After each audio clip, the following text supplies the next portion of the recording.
Գյուրջան Կասկադ, հասանելի բնակարաններ 65 ամիս մարման ժամկետով։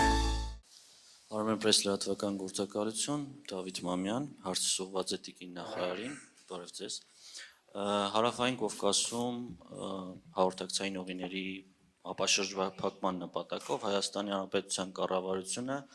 ներկայացրել է խաղաղության խաչմերուկ անվանումը ունեցող նախագիծ եւ կցանկանայի իմանալ, թե ինչ դիրքորոշում ունի Սլովենիան այս նախագծի շուրջ եւ որքանով եք դա դրական գնահատում Հարավային Կովկասում կայունության եւ խաղաղության հաստատման ուղղությամբ եւ ընդհանրապես տնտեսական փոխգործակցությունը Հայաստանի եւ Սլովենիայի միջեւ ինչպես եք գնահատում ներկա մակարդակը եւ ինչ հեռանկարներ եք տեսնում ապագայի համար եւ մեկ հարց պարոն Միրզոյան ձեզ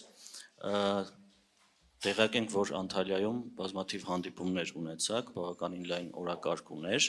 շփվեցիք ինչպես Թուրքիայի արտգործնախարարի այնպես էլ Ադրբեջանի արտգործնախարարի հետ որպես ամփոփում կցանկանայի ձեր տեսակետը գոնե ինչ որ չափով հնարավորություն եղավ քննարկումների արդյունքում կամ ընթացքում մոտեցնել կողմերի դիրքորոշումները շնորհակալություն Thank you very much on peace agenda. Շնորհակալ եմ ինչ վերաբերում է խաղաղության օրակարգին եւ խաղաղության խաչմերուկին Սլովենիան ուժը շատ ամուր կերպով սատարում է Սլովենիայի վարչապետը դոկտոր Պորոբսը սատարում են վարչապետին հենց ի սկզբանե կարծում եմ դա շատ կարեւոր հնարավորություն է խաղաղության եւ կայունության համար տարածաշրջանում սա երկկողմանի շահեր են բոլորի համար ինչպես ամբողջ Եվրոմիությունը մեծապես սատարում է խաղաղության խաչմերուկը, ես կարծում եմ նաև շատ կարևոր է։ Մենք մեծապես այս պատճառով կարևորում ենք խաղաղության համաձայնագիրը, նախագիծը, քանի որ իսկապես այն կարող է նոր դռներ բացել ստեղծելու այս անկեղծ խաղաղության օրակարգը։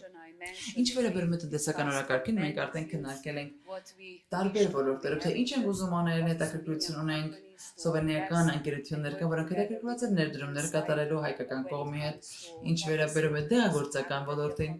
արդեն իսկ ունենք մեկ ընկերություն սպորտային ենթակառուցվածքներ, էներգետիկա, գյուղատնտեսություն, նաև արհեստական բանականություն։ Սլովենիայում մենք ունենք արհեստական բանականության մի կենտրոն ՅՈՒՆԵՍԿՕ-ի հովանավորության տակ եւ երկու երկրներն էլ արդեն հիբրիդ կիբեր հարձակումների ազդեցության տակ են գտնվում եւ կարող ենք մենք մեր փորձագիտական հմտություններով կիսվել միասին։ Սպասաշրջությունը եւս այդ ոլորտներից մեկն է, որ մենք ուսումնասիրում ենք ինչպես նաև մեր երկու բիզնես գործակալությունների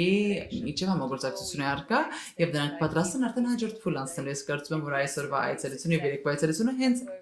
այդ նպատակով է իրականացվում, քանի որ մենք քաջալերում ենք երկու կողմերին, խրախուսում ենք թե քաղաքական մակարդակով, թե տնտեսական մակարդակով առաջ գնալու։ Մենք այդ վերջերս մի քաղաքական քննարկում ունեցանք Լյուբլիանայում, Սլովենիայում եւ հուսամ, որ մենք առաջ կընթանանք այս ուղղությամբ։ Գիտեք, ինչպես քիչ առաջ ասեցի, չենք կարող ասել, որ Անտալիայում մեր ունեցած, ինչպես Ադրբեջանի, այնպես էլ Թուրքիայի արտգործնախարարների հետ ունեցած շփումների խոսակցությունների արդյունքում ունենք վերջնական լուծումներ եւ պայմանավորվածություններ, բայց որ մշտապես հանդիպումները, քննարկումները, խոսակցությունները այնուամենայնիվ կողմերին առնվազն առավել հասկանալի են դարձնում միմյանց համար, առնվազն ամեն հանդիպումից հանդիպում թեմաներ, ենթաթեմաներ կամ չգիտեմ նոր ենթաշերտեր են հնարավոր լինում քննարկել, որը անշուշտ արդյունավետ է ընդհանուր գործընթացի տեսանկյունից։ Այդպես որ ես դրական կհամարեի, եթե իմ կարծիքն եք հասնում մեր շփումները։